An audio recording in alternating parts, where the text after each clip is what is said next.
ರಾಮಾಯ ರಾಮಭದ್ರಾಯ ರಾಮಚಂದ್ರಾಯ ವೇಧಸೆ ರಘುನಾಥಾಯ ನಾಥಾಯ ಸೀತಾಯಾಃ ಪತಯೇ ನಮಃ. ವೀಕ್ಷಕರಿಗೆ ನಮಸ್ಕಾರ. ವಾಲ್ಮೀಕಿ ರಾಮಾಯಣದ ಒಂದು ಲೋಕನೀತಿಯ ಒಂದು ಶ್ಲೋಕವನ್ನು ಇವತ್ತು ನಾವು ಗಮನಿಸಬಹುದು. ಇದು ಒಬ್ಬ ರಾಕ್ಷಸ ಇನ್ನೊಬ್ಬ ರಾಕ್ಷಸನಿಗೆ ಮಾಡುವಂಥ ಉಪದೇಶ. ರಾಕ್ಷಸರಾದ ಮಾತ್ರಕ್ಕೆ ಅವ್ರ ಬಾಯಿಂದ ಒಳ್ಳೆಯ ಮಾತು ಬರಲೇಬಾರದು ಅಂತ ಏನಿಲ್ಲ. ಆದರೆ ಅದರ ಬಗ್ಗೆ ನಾವು ಒಂದು ಎಚ್ಚರವನ್ನು ವಹಿಸಬೇಕು ಮತ್ತು ಅದರಿಂದ ನಮ್ಮ ಜೀವನಕ್ಕೆ ಪಾಠ ಏನಾರು ಇರೋದಾದ ಪಕ್ಷದಲ್ಲಿ ಅದರ ಅನ್ವಯವನ್ನು ನಾವು ಮಾಡ್ಕೊಳ್ಳೋದಕ್ಕೆ ನಾವು ಪ್ರಯತ್ನ ಪಡಬೇಕು ಅನ್ನೋದು ಅಷ್ಟೇ ನಮ್ಮ ಮುಖ್ಯವಾದ ಒಂದು ಅಪ್ರೋಚ್ ಆಗಿರಬೇಕು. ಪ್ರಪಂಚದಲ್ಲಿ ಎಲ್ಲಿಂದ ಒಳ್ಳೆಯದು ಬಂದರೂ ಅದನ್ನು ಸ್ವೀಕರಿಸುವಂತಹ ಒಂದು ಮನೋಭಾವ ಇರಬೇಕು. ವೇದಗಳಲ್ಲೇ ಇದನ್ನು ಹೇಳಿದೆ, ಆನೋ ಭದ್ರಾಃ ಕ್ರತವೋ ಎಂತು ವಿಶ್ವತಃ ಅಂತಂದ್ಬಿಟ್ಟು. ಇದು ಋಗ್ವೇದದ ಮಾತು. ಇದೇನು ಹೇಳುತ್ತೆ ಅಂತ ಹೇಳಿದ್ರೆ, ಭದ್ರಾಃ ಕ್ರತವಃ ಅಂದರೆ ಶುಭವಾದ ಸಂಕಲ್ಪಗಳು, ಅದು ನಮಗೆ ಆ ಎಂತು ಅಂದರೆ ಬರಲಿ, ವಿಶ್ವತಃ ಎಲ್ಲ ಕಡೆಯಿಂದಲೂ ಕೂಡ ಒಳ್ಳೆಯ ವಿಷಯಗಳು ನಮಗೆ ಬರ್ತಾ ಇರಬೇಕು ಅಂತಂದ್ಬಿಟ್ಟು. ಆದ್ದರಿಂದ ಈ ಮಾತನ್ನು ಯಾರು ಹೇಳಿದ್ರು ಅನ್ನುವಂಥದ್ದೇ ಬಹಳ ಮುಖ್ಯವಲ್ಲ. ಆದರೆ ಯಾರು ಯಾತಕ್ಕೆ ಹೇಳಿದ್ರು, ಯಾವಾಗ ಹೇಳಿದ್ರು ಅನ್ನೋದನ್ನು ಗಮನಿಸ್ಕೊಂಡು ಇದರಿಂದ ನಮ್ಮ ಜೀವನಕ್ಕೆ ಏನಾದ್ರೂ ಉಪಯೋಗ ಆಗೋದಾದರೆ ನಾವು ಅದನ್ನು ಸ್ವೀಕರಿಸೋದರಲ್ಲಿ ತಪ್ಪೇನಿಲ್ಲ. ಇಲ್ಲಿ ಮಾರೀಚ ರಾಕ್ಷಸ ರಾವಣನಿಗೆ ಕೊಡ್ತಾ ಇರುವಂತಹ ಒಂದು ಉಪದೇಶ. ಅವನು ಹೇಳೋದೇನಪ್ಪ ಅಂತಂದರೆ, ಸುಲಭ ಪುರುಷ ರಾಜನ್ ಸತತಂ ಪ್ರಿಯವಾದಿನಃ ಅಪ್ರಿಯಸ್ಯ ಚ ಪಥ್ಯಸ್ಯ ವಕ್ತಾ ಶ್ರೋತಾ ಚ ದುರ್ಲಭ ಅಂತಂದ್ಬಿಟ್ಟು ಅವನು ರಾವಣನಿಗೆ ಹೇಳ್ತಾ ಇದ್ದಾನೆ, ಅಯ್ಯ ರಾವಣ, ಯಾವಾಗಲೂ ಲೋಕದಲ್ಲಿ ಪ್ರಿಯವಾಗಿ ಮಾತನಾಡುವಂಥವರು ಬೇಕಷ್ಟು ಜನ ಸಿಗ್ತಾರೆ.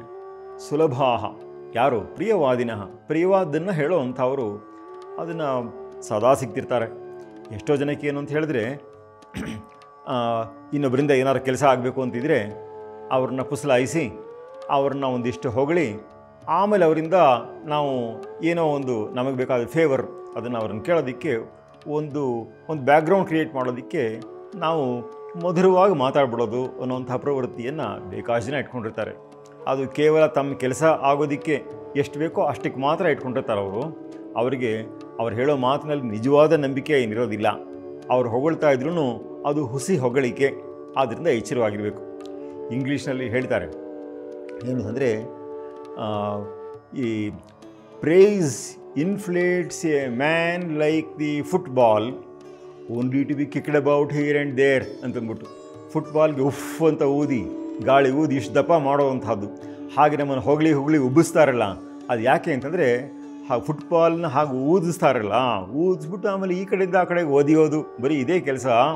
ಹಾಗೆ ಜನ ನಮ್ಮಿಂದ ಏನೋ ಕೆಲಸ ಆಗಬೇಕು ಅಂತಂದರೆ ಒಂದಿಷ್ಟು ಹೊಗಳಾಡ್ಬಿಡ್ತಾರೆ, ನಾವು ಉಬ್ಬಿ ಹೋಗ್ಬಿಡ್ತೀವಿ, ಮಾತಿಗೆ ಮರಳಾಗ್ಬಿಡ್ತೀವಿ, ಆಮೇಲೆ ಅವರಿಗೆ ನಾವು ಏನೋ ಕೆಲಸ ಮಾಡಿಕೊಡ್ತೀವಿ, ಆಮೇಲೆ ನಮ್ಮನ್ನು ಕಸಕ್ಕಿಂತ ಕಡೆಯಾಗಿ ಕಾಣೋವಂಥದ್ದು. ಈ ರೀತಿಯಾದಂತಹ ಪ್ರವೃತ್ತಿ ಲೋಕದಲ್ಲಿ ತುಂಬ ಇದ್ದೇ ಇದೆ. ಅಂದರೆ ಇನ್ನೂ ಒಂದು ವಿಷಯ ಇದೆ, ಎಷ್ಟೋ ಜನಕ್ಕೆ ಪ್ರಿಯವಾಗಿ ಮಾತಾಡೋಕ್ಕೂ ಬರಲ್ಲ. ಜನಗಳನ್ನು ತುಂಬ ಕೆಟ್ಟದಾಗಿ ಜನಗಳ ಜೊತೆ ವರ್ತಿಸೋವಂಥದ್ದು ಹೀಗೆಲ್ಲ ಮಾಡಿಬಿಟ್ಟು ಸಂಸ್ಕೃತದಲ್ಲಿ ಅದಕ್ಕೊಂದು ಸುಭಾಷಿತ ಹೇಳ್ತಾರೆ. ಏನಪ್ಪ ಅಂದರೆ, ಸಂತೋಷಂ ಜನಯೇತ್ ಪ್ರಾಜ್ಞಃ ತದೇವ ಈಶ್ವರ ಪೂಜನಂ ಅಂತಂದ್ಬಿಟ್ಟು. ಹೆಂಗಾದ್ರೂ ಮಾಡಿ ಬೇರೆಯವ್ರಿಗೆ ಸಂತೋಷ ಉಂಟು ಮಾಡಬೇಕು, ಅದನ್ನೇ ಒಂದು ರೀತಿ ಈಶ್ವರ ಪೂಜೆ ಅಂತ ಅಂದ್ಕೊಳ್ಬೇಕು ಅಂತಂದ್ಬಿಟ್ಟು. ಅಂದರೆ ಸ್ವಭಾವತಃ ಕಟುವಾಗಿರುವಂಥವರ ಪ್ರವೃತ್ತಿ ಅದು ಸ್ವಲ್ಪ ಸರಿ ಹೋಗಬೇಕು, ಬೇರೆಯವರಿಗೆ ಒಂದು ಪ್ರಸನ್ನತೆ ಉಂಟು ಮಾಡಬೇಕು. ಇದು ಬರೀ ತಮ್ಮ ಕಾರ್ಯಸಾಧನೆಗೋಸ್ಕರವಾಗಿ ಹೊಗಳೋದು ಅನ್ನೋವಂಥದ್ದಲ್ಲ ಇದು.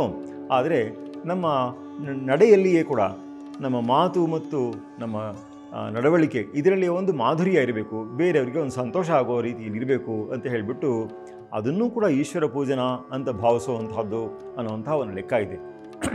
ಅದಿಲ್ಲದೆ ಹೋದ ಪಕ್ಷದಲ್ಲಿ ಹೆಂಗಾಗ್ಬಿಡುತ್ತೆ ಅಂತಂದರೆ, ಬೇರೆಯವರಿಗೆ ನಾವು ತುಂಬ ಬಹಳ ಬೇಗ ವಿರೋಧವನ್ನು ಕಟ್ಕೊಳ್ಳುವಂಥದ್ದಾಗೋಗ್ಬಿಟ್ಟು ನಮಗೆ ಸುಗಮವಾಗಿ ಆಗುವಂತಹ ಕೆಲಸಗಳು ಕೂಡ ಆಗೋಲ್ಲ ಅನ್ನೋ ಹಂಗೆ ಆಗೋಗ್ಬಿಡುತ್ತೆ. ಅದಕ್ಕೇ ಸಂಸ್ಕೃತದಲ್ಲಿ ಹೇಳೋದು ಅಂತಂದರೆ, ಪ್ರಿಯವಾಕ್ಯ ಪ್ರದಾನೇನ ಸರ್ವೇ ತುಷ್ಯಂತಿ ಜಂತವಃ. ಪ್ರಿಯವಾದ ಮಾತನಾಡಿದ ಪಕ್ಷದಲ್ಲಿ ಎಲ್ಲ ಜಂತುಗಳು ಅಂದರೆ ಎಲ್ಲ ಪ್ರಾಣಿಗಳು ಎಲ್ಲ ಪ್ರತಿಯೊಬ್ಬ ಮನುಷ್ಯನೂ ಕೂಡ ಅವನು ಸಂತೋಷ ಪಡ್ತಾನೆ. ತಸ್ಮಾತ್ ತದೇವ ವಕ್ತವ್ಯಂ, ಆದ್ದರಿಂದ ಅದನ್ನೇ ಹೇಳಬೇಕಣಯ್ಯ. ವಚನೇಕ ದರಿದ್ರತಾ, ಮಾತಿನಲ್ಲಿ ದಾರಿದ್ರ್ಯವ.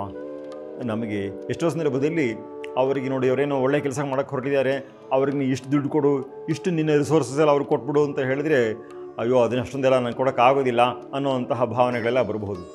ಆದರೆ ಒಳ್ಳೆಯ ಮಾತನಾಡೋದಕ್ಕೂ ದಾರಿದ್ರ್ಯವೇ, ವಚನೇ ಕಾ ದರಿದ್ರತಾ ಅಂತಂದ್ಬಿಟ್ಟು ಹಾಗೆ ಅಂತಹ ವಾಗ್ದಾರಿದ್ರ್ಯವನ್ನು ನಾವು ತಂದುಕೋಬಾರದು ಅನ್ನೋಂಥ ಒಂದು ಲೆಕ್ಕಾಚಾರ ಇದೆ.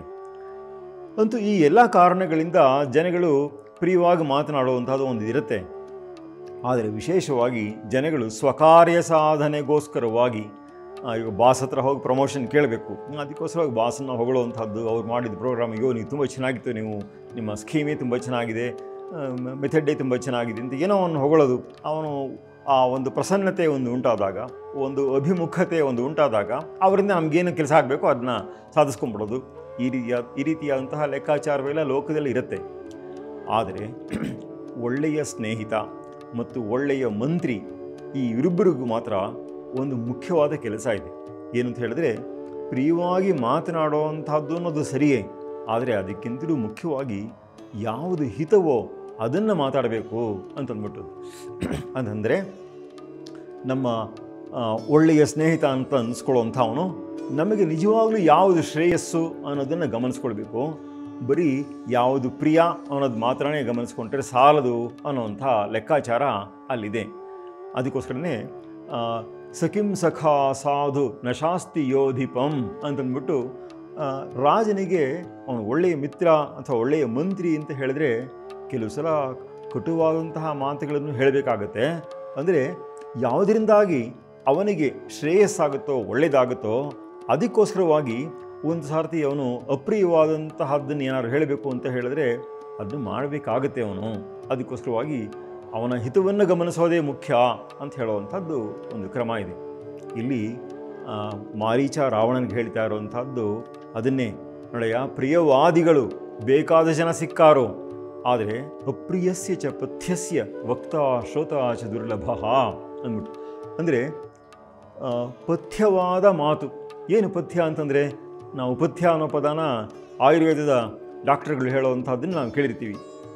ವೈದ್ಯರು ಹೇಳುವಂಥದ್ದು ಯಾವುದಪ್ಪ ಅಂತ ಹೇಳಿದ್ರೆ, ಇಂಥ ಆಹಾರವನ್ನು ಸೇವನೆ ಮಾಡಬಾರ್ದು, ಇಂಥದ್ದನ್ನು ಸೇವನೆ ಮಾಡಬೇಕು ಅಂತ ಯಾವುದೋ ಒಂದು ವಿಧಿ ನಿಷೇಧಗಳು ಹೇಳ್ತಾರಲ್ಲ, ಇಂಥದ್ದು ಮಾಡಿ, ಇಂಥದ್ದು ಮಾಡಬೇಡಿ, ಇಂಥ ಆಹಾರ ತಗೊಳ್ಳಿ, ಇಂಥ ಆಹಾರ ತಗೊಳ್ಬೇಡಿ ಅಂತ ಹೇಳುವಂಥದ್ದು, ಅದನ್ನು ಪಥ್ಯ ಅಂತ ನಾವು ಇಟ್ಕೊಳ್ತೀವಿ.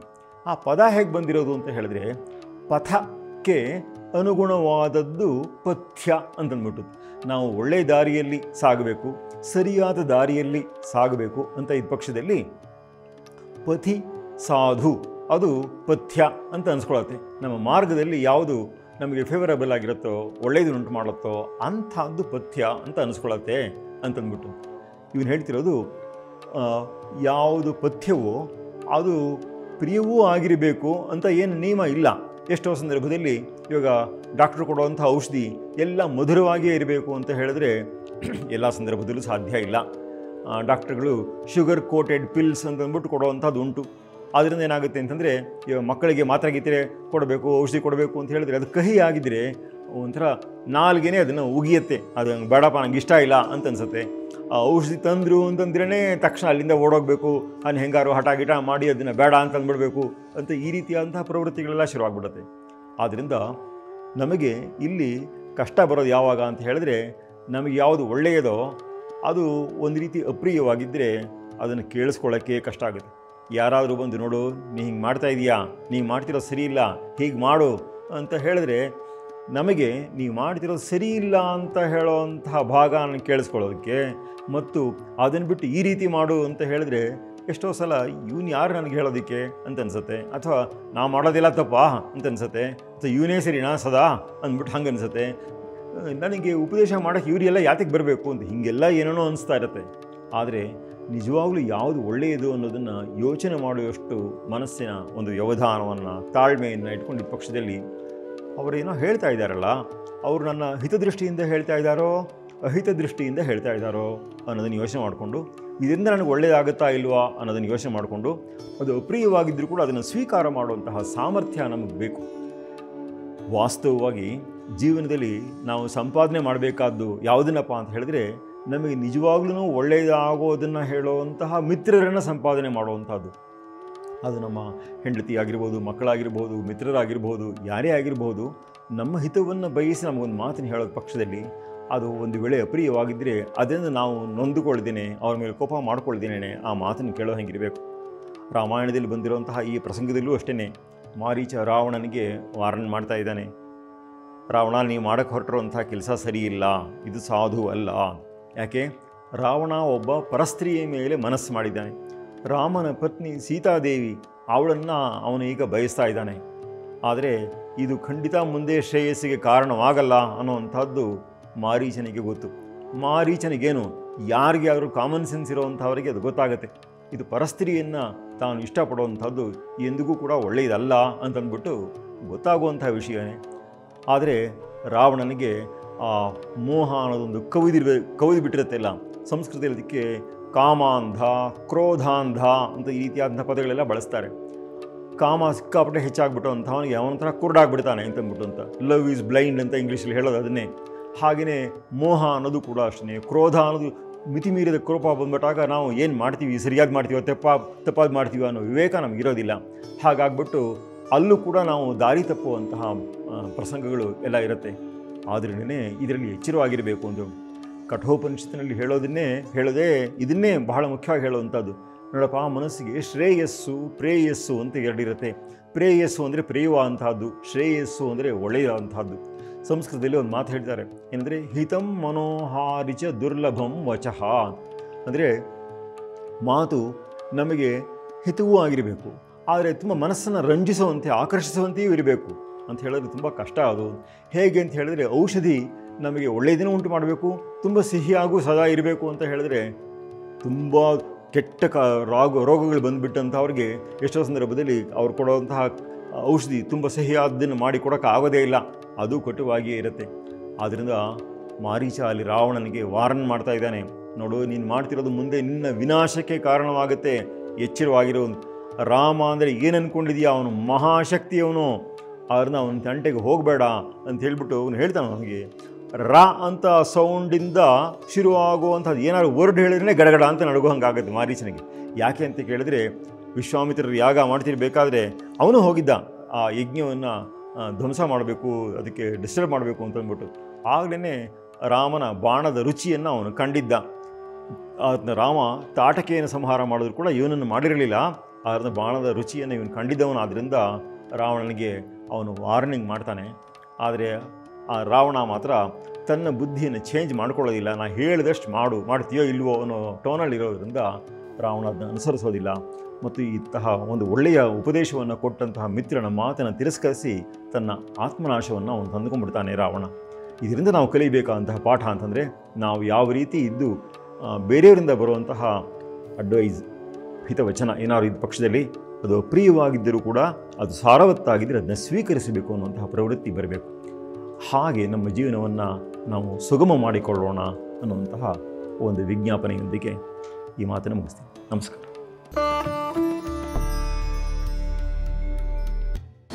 ಅನುಕ್ಷಣದ ಸುದ್ದಿಗಳಿಗಾಗಿ ವಿಸ್ತಾರ ನ್ಯೂಸ್ ಯೂಟ್ಯೂಬ್ ಚಾನೆಲ್ ಸಬ್ಸ್ಕ್ರೈಬ್ ಮಾಡಿ. ಹೊಸ ಸುದ್ದಿಗಳ ನೋಟಿಫಿಕೇಶನ್ಗಾಗಿ ಬೆಲ್ ಐಕಾನ್ ಕ್ಲಿಕ್ ಮಾಡಿ. ಲೇಟೆಸ್ಟ್ ಅಪ್ಡೇಟ್ಸ್ಗಾಗಿ www.vistaranews.com ವೆಬ್ಸೈಟ್ಗೆ ವಿಸಿಟ್ ಮಾಡಿ. ಅಂಗೈಯಲ್ಲೇ ಜಗತ್ತಿನ ಸುದ್ದಿ ತಿಳಿಯಲು ವಿಸ್ತಾರ ನ್ಯೂಸ್ ಕನ್ನಡ ಆಪ್ ಡೌನ್ಲೋಡ್ ಮಾಡಿ.